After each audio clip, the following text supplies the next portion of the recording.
Le damos las gracias al señor presidente Juan Manuel Santos por su intervención y le doy la palabra a los dos cancilleres que nos han solicitado la palabra y que están en este momento con nosotros, la secretaria de Estado Hillary Clinton y el canciller de El Salvador, Hugo Martínez. Señora secretaria de Estado, tiene la palabra.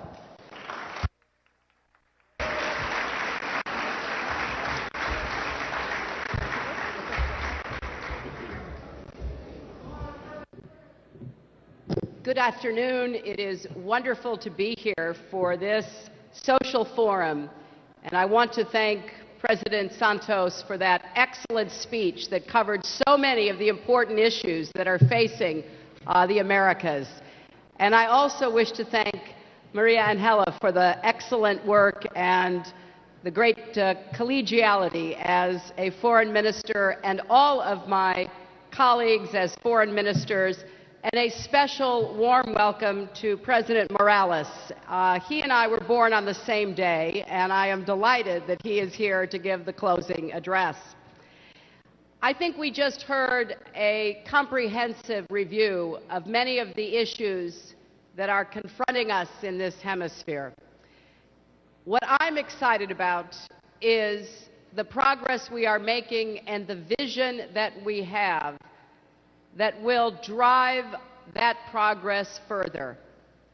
I remember when the first Summit of the Americas was held. My husband hosted it in Miami. It was 18 years ago. It was like 100 years ago, because the entire political, cultural, economic landscape of the Americas has changed in those short 18 years. Just look around you. This forum is a great tribute to that change.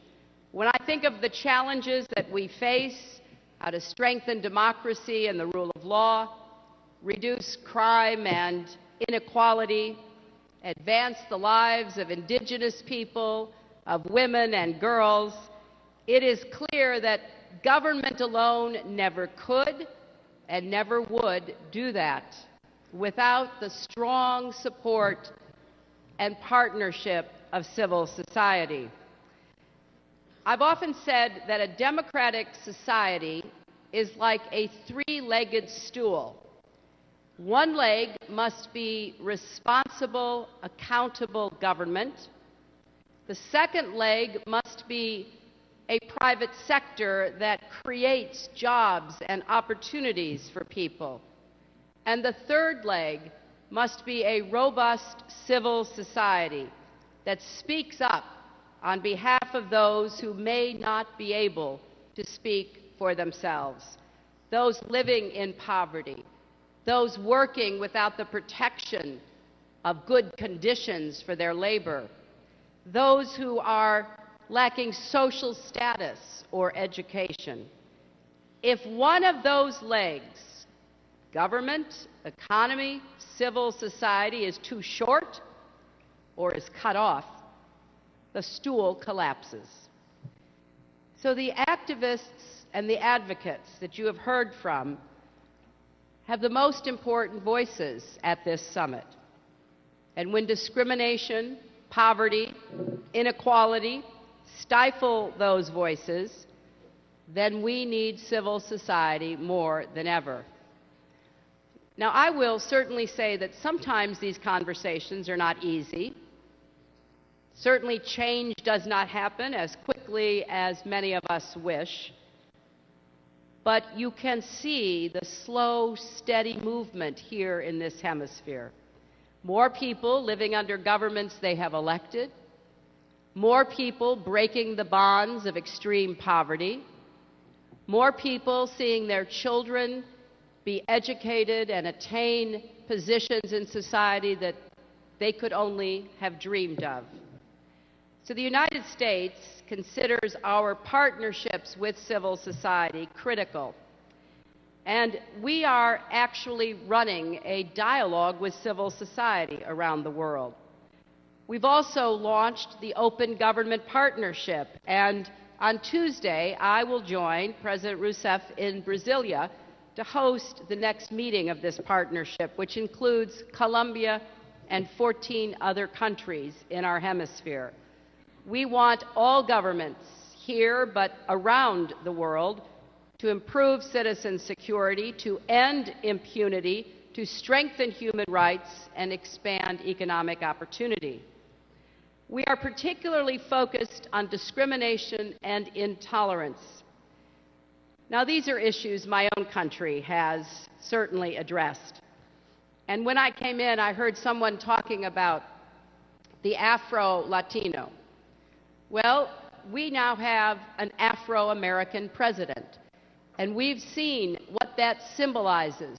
But we also know our work is not yet done.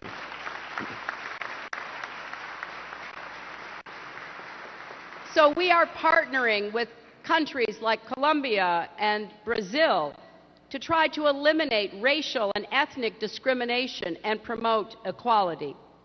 And in preparation for the 6th Summit of the Americas, we have been delighted to support placing these issues of social inclusion, of affecting people of African descent, indigenous people, women and youth at the forefront of our preparations. And I'm also very pleased that as I walked in, the first presentation I heard was about protecting the rights of the LGBT citizens here in the hemisphere. Thank you for raising that. Thank you for putting it on the agenda. Here in Colombia, we are proud to be partnering with the government and investing $61 million in helping Colombia's Afro-descendants and indigenous communities. Our future depends on translating these ideas, these speeches, into concrete actions. So we will do our best, those of us in government, here at the summit, to make sure the commitments we make in Cartagena are moved into actions, but we need you in civil society. We need you to remind us, to prod us, sometimes to embarrass us, about keeping those commitments. I'm privileged on behalf of my country now to travel the entire world all the time. And I can tell you that people everywhere, in North Africa, in the Middle East, in Asia, in sub-Saharan Africa, they want to talk to me about Latin America. They ask me, how did Latin America do it? How did they make all this progress in such a short period of time? Now, for many of you, it may feel like it hasn't moved as much as you would wish.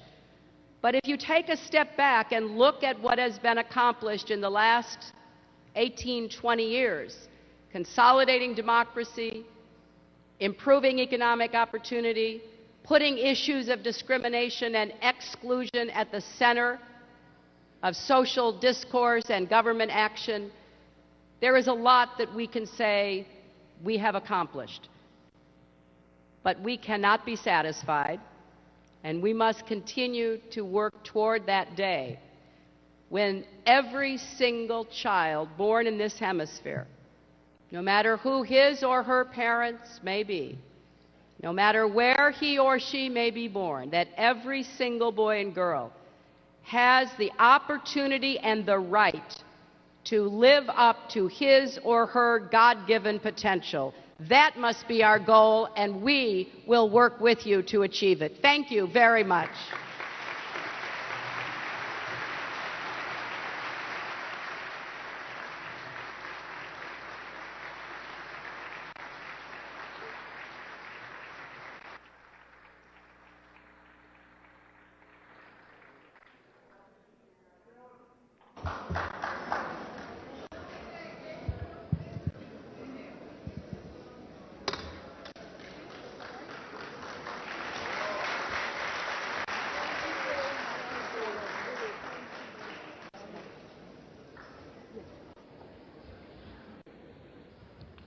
Le agradezco a la secretaria de Estado Hillary Clinton por su intervención y por acompañarnos en este foro, y le doy la palabra ya como último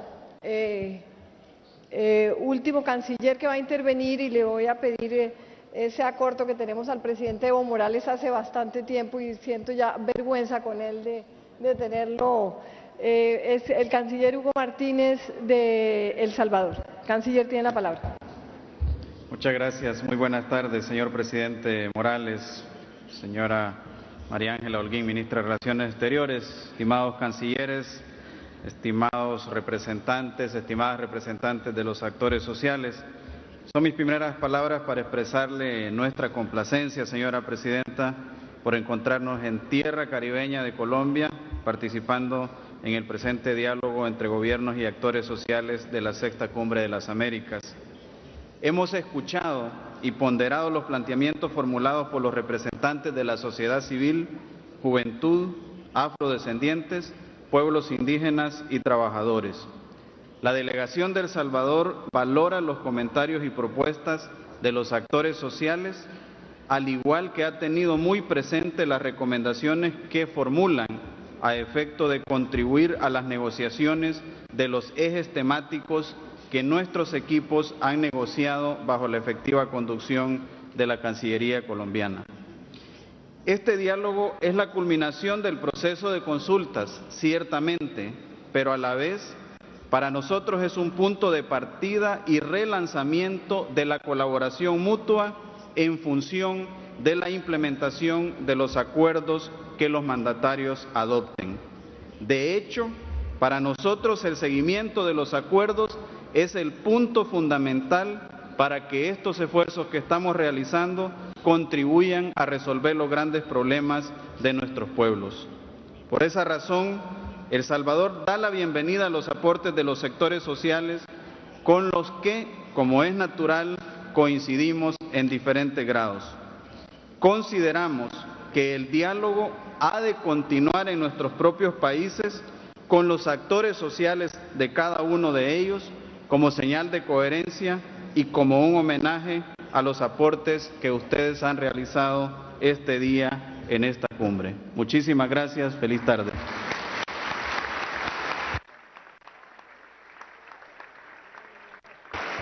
Muchas gracias, canciller Martínez, y le agradezco realmente su corto tiempo en la intervención.